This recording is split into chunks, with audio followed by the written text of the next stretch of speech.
Hi friends, I Professor Mrs. Kirti Bhushanzare. Welcome to my channel.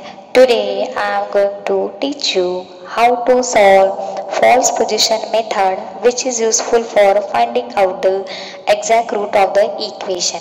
So let us start for that method. So before starting, you are going to discuss about which are the different steps involving in that, right? So definitely this is the iterative method. So you are going to assuming the different initial guesses in that. So for that you are going to now into the false position method, you are going to decide the x0 and x1. But while you are going to select the x0 and the x1, so at that condition x0 become the less than the x1, right? Now in the second step second, right, if we calculate the x2, it is nothing but x0 minus f of x0 multiplied by x1 minus x0 divided by f of x1 minus f of x0, right? If or else whenever you are going to calculate f of x2, if you got f of x2 is equal to the 0, so at that time you can directly consider that x2 become the exact root of that particularly function, right? If this condition is not there, so you have to again set the new value of x0 and the x1. So for that, in this step third, if now how can you set the new value of x0 and the x1? So if f of x0 multiplied by f of x2, right, which is less than the 0, so at that condition you can directly consider your x1 value become the x2, right? Else if this condition is not satisfied, so at that condition f of x1 multiplied by the f of x2, right, this total multiplication, if it is less than the 0, so at that condition x0 become the new value of x0 or the x1. At that condition you can just see that which is criteria is fulfilled, and accordingly you can just do the iteration. Now looking toward our problem statement, you have to find out the root of f of x is equal to e raised to x minus 4s is equal to the 0.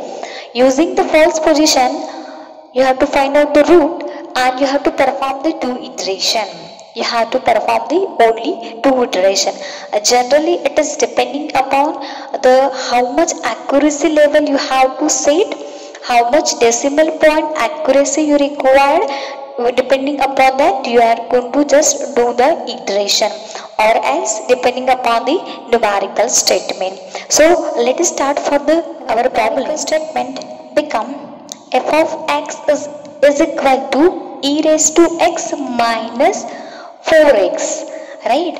So as I already explained the theorem, you are going to decide the x0 and x1 value. So x1 value become the highest. So if I am consider this is the 1 and this is the 2, so based upon that you are going to quickly calculate the simple function. You are going to put up into the function 1 minus 4 multiplied by the 1. So you 1.281, right? In the same manner, that is if you are going to consider f of x1 that is equal to 2, so e raised to 2 minus 4 multiplied by the 2, so 0.610, right?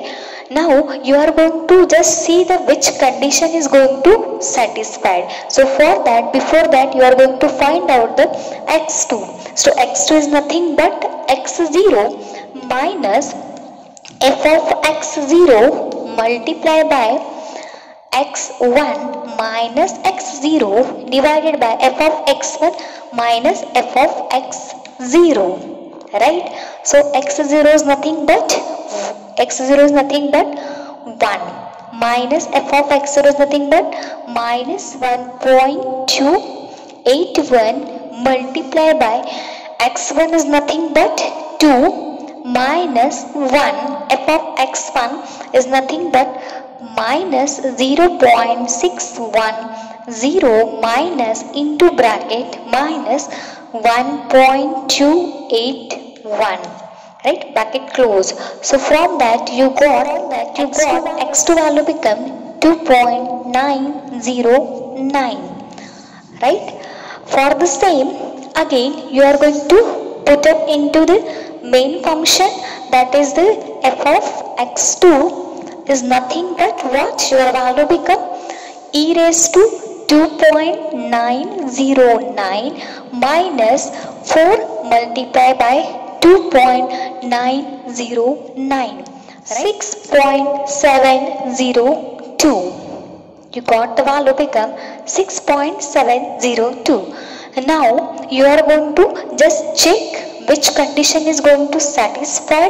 Accordingly you are going to set the new value of x0 and x1, right. So f of x0 multiplied by the f of x2 which is less than the 0, this condition is satisfied. So at that condition x1 become the x2, or else if f of x1 multiplied by the f of x2 which should be the less than the 0, so at that condition x0 is equal to the x1, right. Now what is the value of f of x0? So f of x0 is nothing but minus 1.2181 multiplied by what is the f of x2? Just now you have determined, that is 6.702. What is the f of x1? So it is nothing but minus 0.610 multiplied by f of x2 is equal to 6.702. So from that you got minus 4.0882 is going to satisfied. If you are going to observe, so both value you got into the minus sign, right. So hence you can directly say that 1 and the 2, it is not possible root or it is not exact root of this equation. So again you have to set the new, now again you have to set the new root and you have to do the iteration up to the second point. Hence because both value become into the minus, so how can you set the new value of x0 and the x1? So it is not possible. So for that again you can assuming the different two root for the our numericals, right. So for that x0 become the 2 and x1 become the 3, our iteration first, right. So that x0 become the 2 and x1 become the 3. So again you are going to find out x0, that is nothing but 2, that is nothing but e raised to x minus 4x. So it is equal to e raised to 2 minus 4 multiplied by the 2 minus 0.6109, right. In the same manner f of x1 is equal to e raised to 3 minus 4 multiplied by the 3. So it is nothing but 8.0855, right. If you are going to observe, so definitely one sign, one values into the minus and one into the plus. So definitely you can consider this is our iteration number 1, right. And anyhow you have to iterate up to the only 2 iteration. Now in the similarly manner you are going to find out the x2. So x2 is nothing but what?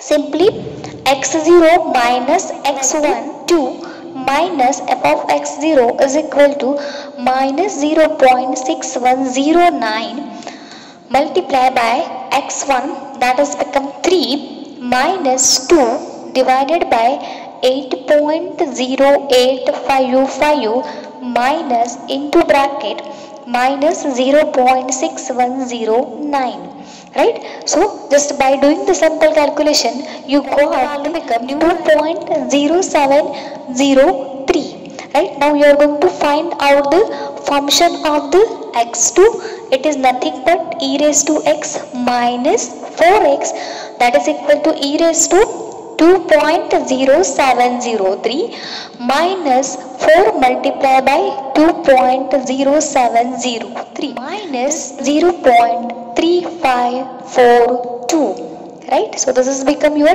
f of x2, right? So definitely you have to perform the iteration up to the second, or else accordingly the accuracy level you have to just stop the iteration. Now in this way you are complete the first iteration. Now you have to just do the second iteration.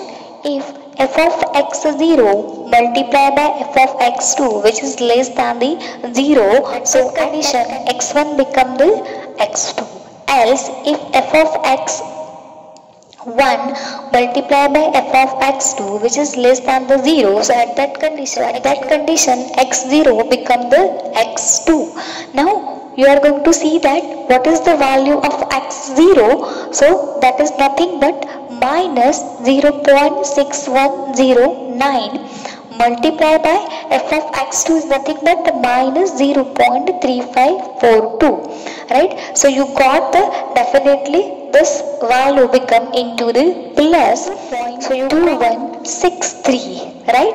Now in the same manner f of x1, so value of f of x1 is nothing but 8.0855 multiplied by the x2 become minus 0.3542. So in this minus 2.8053. Now my second condition is going to satisfied, right? Which is the select that x0 become the x2, right? And x1 is equal to the x1, means whatever the previous value is there.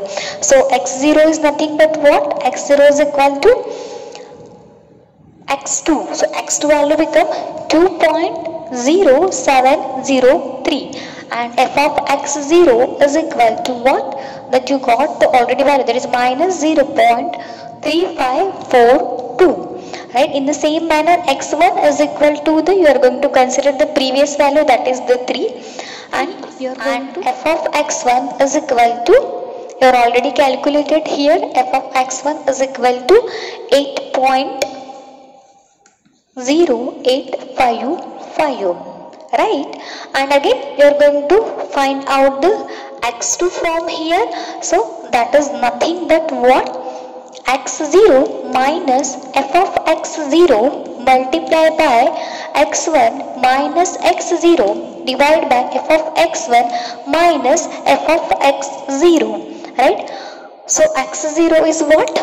That is nothing but 2.0703 minus into bracket minus 0.3542 multiplied by the x1 is become the 3 minus x0 become the 2.0703 divided by f of x1 is nothing but 8.0855 minus again 0.3542. So just doing the simple calculation, value become 2.10981, right? So in the similarly manner I am going to find out the f of x2. So it is nothing but e raised to 2.10981 minus 4 multiplied by 2.10981 minus 0.1946. So that is become my f of x2, right? So accordingly the numerical statement I am going to directly state that I am perform the 2 iteration, and from that I got the f of x2 is equal to minus 0.1946. So I hope you will understand this method. So please like my video. Thank you so much.